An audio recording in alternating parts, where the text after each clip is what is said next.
परवा आम्हाला इथं राज्यपालांचं भाषण नाही मिळालं. कशाला काढायला लागले? बाप काढायचा अधिकार तुम्हाला आहे.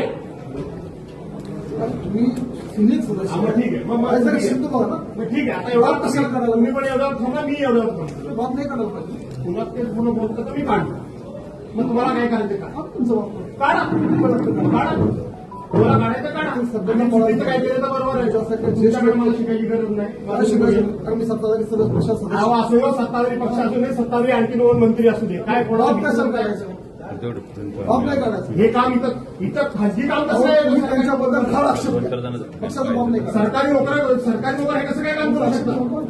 बाप कशाला काढायचा? सरकारी नोकर कसं काय हे काम करू बाप नाही शकतात? काढायचं. सत्ता पक्षाच्या आमदारांमध्ये जी काही गुर्मी आणि सत्तेमध्ये बसलेले मंत्र्यांमध्ये गुर्मी आलेली आहे, तर महाराष्ट्रामध्ये जी लोकशाही जी काही पाळंमुळं घडलेली होती ही भाजप आणि महायुतीचं सरकार हे संपवत आहे, त्याचं चित्र आहे.